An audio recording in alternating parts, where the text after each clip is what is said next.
Bonjour à tous, bienvenue en ce mardi. J'espère que vous allez tous bien. Nous avons encore un beau soleil et nous avons passé une bonne journée et j'espère que dans le Seigneur vous passez des bons moments parce que nous avons un Dieu tout-puissant, un Dieu de grâce, un Dieu de réconfort, un Dieu de promesses, un Dieu certain qui dit ce qu'il fait. Et aujourd'hui, je voudrais qu'on puisse continuer sur l'épreuve de notre foi. C'est une deuxième partie. Et nous avons vu dimanche que notre foi doit être éprouvée, que nous sommes appelés à l'évaluer. Et les temps que nous vivons nous permettent d'évaluer notre foi d'une façon particulière, pas comme d'habitude, parce que les circonstances de vie ont un peu changé. Je disais qu'on pouvait évaluer la douleur de 1 à 10, mais nous pouvons aussi avoir une échelle que nous créons nous-mêmes pour essayer d'évaluer notre foi de 1 à 10, par exemple, et essayer de se positionner pour comprendre où on en est. Mais c'est vrai qu'il ne suffit pas simplement de l'évaluer avec un chiffre, elle est évaluée par les situations que nous vivons. Nous avons vu que notre foi est plus précieuse que l'or périssable. On ne doit pas l'échanger contre rien. Je disais, si on vous propose de l'or, plusieurs kilos d'or, qui représentent une somme énorme, ne prenez pas ça au prix de votre foi. Non, ce serait vraiment une grave erreur. Dans 1 Pierre, chapitre 1, à partir du verset 7, dans la version seconde, nous avions vu... Il est dit, afin que l'épreuve de votre foi, plus précieuse que l'or périssable, qui cependant est éprouvée par le feu, ait pour résultat la louange, la gloire et l'honneur lorsque Jésus-Christ apparaîtra. Lui que vous aimez sans l'avoir vu et en qui vous croyez sans le voir. Les apôtres ont vu Jésus, nous, on ne l'a pas vu. On croit en lui sans le voir, et tout cela, il est dit encore, vous réjouissant d'une joie ineffable et glorieuse, parce que vous obtiendrez le salut de vos âmes pour prix de votre foi. Vous obtiendrez le salut de vos âmes pour prix de votre foi. Le salut est gratuit. C'est une grâce que nous sommes, c'est par grâce et c'est une grâce d'être sauvés, mais c'est par la foi que nous saisissons cette grâce. Ça, ce sont des choses importantes. Je disais que sans la foi, il nous est impossible d'être agréable, impossible de marcher avec Dieu sans la foi. Et donc, j'aimerais aujourd'hui voir une autre partie. C'est dans Jacques chapitre 1, au verset 2, toujours dans la version seconde, Jacques chapitre 1, verset 2, il est dit, « Mes frères, et je rajouterai, mes sœurs, regardez comme un sujet de joie complète les diverses épreuves auxquelles vous pouvez être exposés. Sachant que l'épreuve de votre foi, elle produit la patience. » La foi produit quelque chose. Je dirais que la foi produit des anticorps spirituels. Vous savez, aujourd'hui, on cherche un vaccin pour que le corps puisse produire des anticorps, afin que la mort ne vienne pas, afin que le virus ne puisse pas progresser. Et pour que nous, dans notre vie, l'incrédulité, les forces qui veulent nous abattre, nous déstabiliser, ne progressent pas, il faut que l'on produise des anticorps spirituels. Et l'épreuve de notre foi produit ces choses. Elle produit la persévérance. La persévérance. Elle produit la patience. Elle produit la fermeté. L'épreuve de notre foi produit la fermeté et la constance. Ce sont des anticorps spirituels. Et si notre foi n'est pas mise à l'épreuve, elle ne peut pas produire ces choses-là. C'est quand nous sommes à l'épreuve par des virus que notre corps réagit et produit. Si nous vivons dans une chambre stérile où rien ne peut nous atteindre, nous pouvons vivre, mais dès que nous en sortirons, nous mourrons pour une petite bactérie qui va venir. Mais si notre foi est éprouvée, alors il va se passer des choses grandioses et merveilleuses. Nous allons produire tous ces anticorps spirituels. Lisons dans Jacques, au chapitre 1 et au verset 12, dans Paroles vivantes. Jacques chapitre 1, au verset 12, dans Paroles vivantes, il est dit, un peu plus loin, toujours dans Jacques, « Heureux celui qui tient bon dans l'épreuve. » On pourrait dire « Heureux celui qui a produit des anticorps dans l'épreuve et supporte patiemment, car une fois qu'il aura fait ses preuves, sa couronne de vainqueur sera la vie éternelle, promise par Dieu à ceux qui l'aiment. » Il y a une couronne pour le vainqueur. Cette couronne, c'est la production d'anticorps qui a été faite pendant l'épreuve et qui, au bout du compte, donne la victoire. Et celui qui nous donne la vie éternelle, il est là pour la donner parce qu'il est fidèle. Et là encore, le résultat pour produire le produit de notre foi, c'est l'accomplissement de la promesse de Dieu. Sa couronne de vainqueur sera la vie éternelle promise par Dieu à ceux qui l'aiment.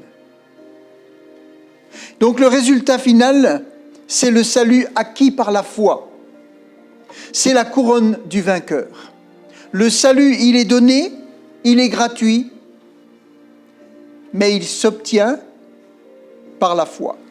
Voyons maintenant quelques étapes d'apprentissage qui amènent à une telle victoire. Dans Jacques chapitre 1 et au verset 2, Jacques chapitre 1 verset 2, version seconde, il est dit « Mes frères, regardez comme un sujet de joie complète les diverses épreuves auxquelles vous pouvez être exposés, sachant que l'épreuve de votre foi produit la patience, nous l'avons lu. Et on peut apprendre des choses pendant l'épreuve. Premièrement, cela nous apprend peu à peu à nous appuyer sur Dieu. Vous savez, c'est pas rien. Apprendre peu à peu à s'appuyer sur Dieu. Notre tendance, c'est de nous appuyer sur ce que l'on voit. On s'appuie sur ceux qui sont plus forts que nous. On s'appuie sur ce qui se présente devant nous et qui peut nous aider à tenir en équilibre. Mais la foi nous amène à nous appuyer sur Dieu, ce Dieu que l'on ne voit pas et en qui l'on croit. C'est ça la foi. Abraham s'est appuyé sur Dieu. Et nous avons un exemple dans 2 Corinthiens chapitre 1 et au verset 8. C'est l'apôtre Paul qui témoigne. C'est un témoignage poignant de l'apôtre Paul qui, dans l'épreuve, va vraiment apprendre à compter sur Dieu. Lisons ce passage ensemble. Il allait mourir et il a appris à compter sur Dieu. Il est dit dans 2 Corinthiens 1, verset 8, « Il faut, en effet, c'est le témoignage qu'il donne dans sa lettre, Il faut en effet que vous sachiez, frères, quelle détresse nous avons connue dans la province d'Asie.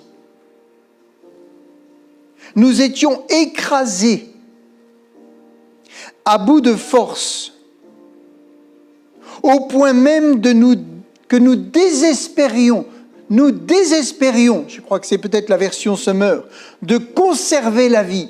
Vous vous rendez compte ce qu'il est en train de dire dans sa lettre? Les gens ne savaient pas ça. Les frères et sœurs ne savaient pas, mais il leur annonce maintenant ce qu'ils ont vécu.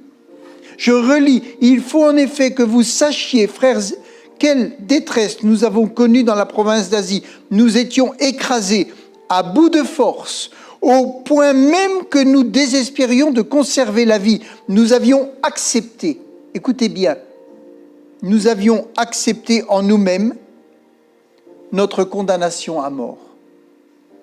Nous avions accepté nous-mêmes, en nous-mêmes, notre condamnation à mort. Cela nous a appris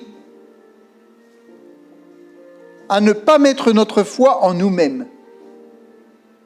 Cela nous a appris à ne pas mettre notre foi en nous-mêmes, mais uniquement en Dieu qui ressuscite les morts. Ils se sont dit, dans ce coup-là, dans cette épreuve-là, on va mourir. Mais nous nous appuyons sur Dieu, qui est celui qui ressuscitera nos corps. Ils ont appris. Et ils se sont appuyés sur ce Dieu qui ressuscite les morts. Frères et sœurs, nous n'en sommes pas à ce niveau d'épreuve. Mais ils ont appris. Et nous apprenons, dans ces circonstances, à mettre peu à peu notre confiance en Dieu. La deuxième chose, c'est que cela nous apprend à expérimenter la puissance de la prière. Nous apprenons dans l'épreuve à expérimenter la puissance de la prière. Et vous savez, je pense que Paul a beaucoup prié et que les frères, ses compagnons d'œuvre, ont beaucoup prié. Ils ont prié et ils étaient même un peu désespérés. Ils avaient même en eux-mêmes, on l'a vu, résolu dans leur pensée qu'ils allaient mourir en Asie, dans cette épreuve. Mais ils ont appris quelque chose encore. Ils ont expérimenté la puissance de la prière. Et ce qui est beau, c'est que ce n'est pas simplement leur propre prière, mais c'est la prière des frères. 2 Corinthiens 1, verset 10, il est dit, c'est lui, c'est Dieu, c'est notre Seigneur qui nous a délivrés d'une telle mort et qui nous en délivrera encore. Leur foi a augmenté. Ils ont dit, mais si Dieu nous a délivrés de cette mort en Asie, on va continuer notre chemin et il nous délivrera encore. Il l'a fait là, il le fera encore. Oui, nous avons cette espérance en lui, qu'il nous délivrera encore. Et vous y contribuez en priant pour nous. Amen. Vous y contribuez en priant pour nous. Ça veut dire que Dieu est tout-puissant. Il a le moyen de délivrer de la mort ses enfants qui sont éprouvés. Mais il dit, votre contribution par la prière est tellement importante. Ainsi, la grâce qu'il nous accorde en réponse à vos prières, aux prières de beaucoup, sera aussi pour beaucoup une occasion de remercier Dieu à notre sujet. Ils ne sont pas partis sans qu'il y ait des frères, des sœurs, des équipes de prière derrière eux. Vous savez, il y a des missionnaires qui sont partis, ils n'ont eu personne pour prier pour eux. Quelquefois parce qu'ils sont partis par eux-mêmes. Beaucoup sont morts. Mais s'il y a une puissance de prière qui est là, alors ça contribue à garder, à sauver, à délivrer ceux qui sont partis au front. Donc Paul affirme dans son épreuve, Dieu les a gardés en partie grâce aux prières de beaucoup. Et je crois, dans ce deuxième point, que nous apprenons à expérimenter la puissance de la prière. Il dit au verset 11, vous y contribuez en priant pour nous. Vous y contribuez. Sachez que les prières que vous faites, les prières que nous faisons en ligne, les prières que nous adressons pour quelqu'un qui est dans l'épreuve, peut-être qu'un jour, ils pourront dire, ils pourront témoigner, grâce à vos prières, j'ai vu ma famille s'en sortir, j'ai vu mon mari s'en sortir, j'ai vu mes enfants être délivrés. Ça, c'est vraiment la récompense pour l'Église. Troisièmement, cela nous fait découvrir et vivre la consolation d'un Père. Toute épreuve a besoin de consolation. Un enfant qui est éprouvé à la sortie de l'école par une situation difficile a besoin de consolation quand il rentre. Il a besoin d'être rassuré. Il a besoin d'être protégé. Il a besoin de retrouver ses repères. Il a besoin de retrouver des forces avant d'aller affronter à nouveau à l'école peut-être des élèves qui lui en veulent. Et nous sommes un peu pareils. Et nous avons, dimanche matin, en ligne, nous avions un verset que je vais relire dans 2 Corinthiens 1 au verset 3, où il est dit « Béni soit Dieu ». 2 Corinthiens 1 verset 3, nous l'avons vu et nous le revoyons aujourd'hui. « Béni soit Dieu, le Père de notre Seigneur Jésus-Christ, le Père des miséricordes et de toute consolation ». Pas de certaines consolations, mais de toute consolation, qui nous console dans toutes nos afflictions, qui peut nous consoler de nos épreuves, afin que par la consolation dont nous sommes l'objet de la part de Dieu, nous puissions consoler ceux qui se trouvent dans quelque affliction. Et là encore, l'épreuve de notre foi peut nous faire découvrir ou redécouvrir la consolation d'un Père, la consolation du Père. Et tout cela, ça nous amène et ça nous permet de devenir des consolateurs pour ceux qui souffrent diverses épreuves. Nous devons savoir que quand nous sommes dans l'épreuve, il y a des gens qui sont passés dans l'épreuve avant nous. Ce que nous vivons, d'autres l'ont vécu avant nous. Et même des fois, certains peuvent le vivre en même temps que nous. Celui qui est passé par la maladie, celui qui a été hospitalisé, celui qui a été opéré, celui qui a entendu des mauvaises nouvelles et qui en est sorti vainqueur, qui a reçu la consolation, il est là, et son devoir, son appel, parce que vous savez, des fois on cherche notre appel, mais ça fait partie de notre appel, de mettre en œuvre pour les autres le fruit de la consolation qu'on a reçue du Père.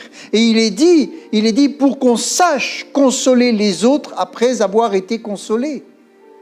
Donc on apprend des choses dans l'épreuve. On apprend à consoler ceux qui sont dans l'épreuve.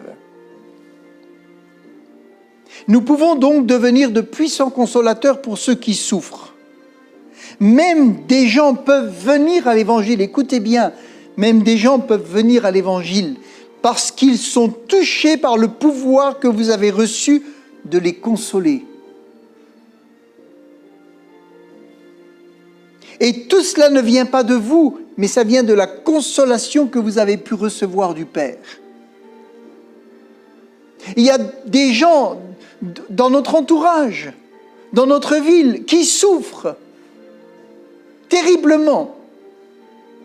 Nous pouvons, si nous avons reçu la consolation du Père, consoler d'une façon surnaturelle, parce que nous avons reçu une consolation surnaturelle. Nous pouvons consoler des gens d'une façon surnaturelle, par des paroles conduites par le Saint-Esprit, ou qui vont toucher le cœur de cette personne et qui vont vraiment comprendre, sans être chrétien, que vous avez quelque chose de surnaturel en vous, qui leur apporte une consolation merveilleuse. Et cela, c'est peut-être quelquefois un moyen d'évangéliser. C'est un moyen de faire connaître l'amour de Dieu. C'est un moyen de faire connaître la bonne nouvelle. En conclusion, nous pouvons voir que, et il y aurait tellement d'autres choses à dire, nous pouvons voir que ces anticorps que produisent l'épreuve de notre foi nous permettent d'être forts pour nous, mais de devenir forts pour les autres. Et nous avons besoin d'être forts pour nous, mais nous avons besoin d'être forts pour les autres. Vous savez, quand quelqu'un perd ses forces, il faut le porter. Je ne sais pas si vous avez déjà eu l'occasion de porter un corps, porter quelqu'un qui est blessé. C'est très lourd. Une masse qui se laisse aller, c'est très lourd. C'est très lourd. Tous ceux qui travaillent dans les hôpitaux apprennent des techniques pour porter. Une fois, je me suis retrouvé dans un appartement avec un homme par terre et j'ai essayé de le soulever, je n'ai pas réussi. Et une petite femme est arrivée, formée. Elle l'a pris, elle lui a dit « mettez-vous comme ça », et elle l'a levé. Et ce jour-là, j'ai compris que je n'étais pas formé, que je devais apprendre. Et que quelqu'un qui était plus faible peut-être physiquement était capable de faire des choses plus grandes que moi parce qu'elle avait été formée, parce qu'elle avait appris. Et c'est pour ça nous devons apprendre. Et si Dieu permet des épreuves dans notre vie, c'est pour que nous puissions apprendre. Et celui qui a appris fera mieux que celui qui n'a pas appris. Alors, l'apôtre Paul dit « Heureux l'homme qui supporte l'épreuve ». Est-ce que nous sommes des hommes et des femmes qui supportent l'épreuve? Si nous supportons, nous apprenons. Amen. Et si nous apprenons, nous ferons des grandes choses. Nous sommes là pour apprendre. Nous sommes à l'école du Seigneur. Et nous apprenons. Et nous continuons d'apprendre. Et nous apprendrons toute notre vie. Mais nous deviendrons de plus en plus forts.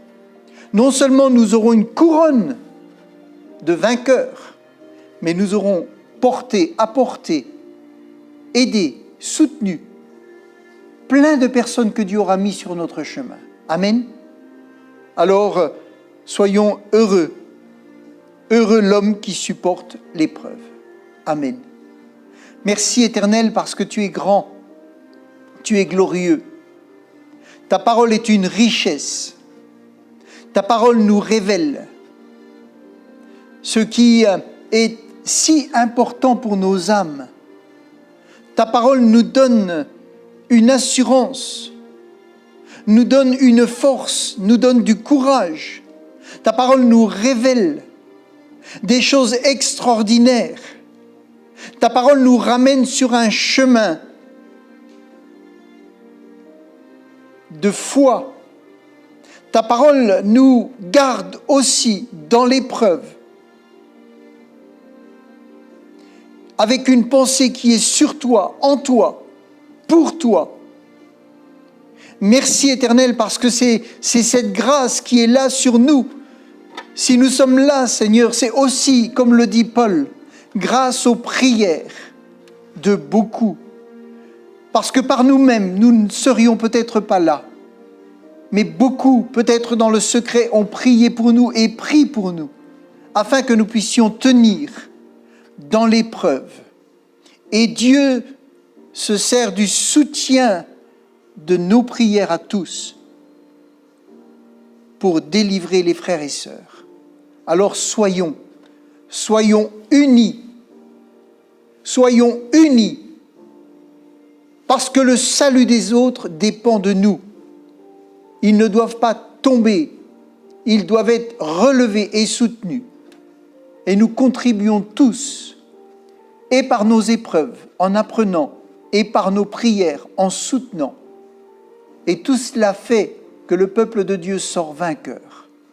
Que le Seigneur bénisse encore cette fin de semaine. Que Dieu garde vos cœurs et vos pensées en Jésus-Christ. Amen.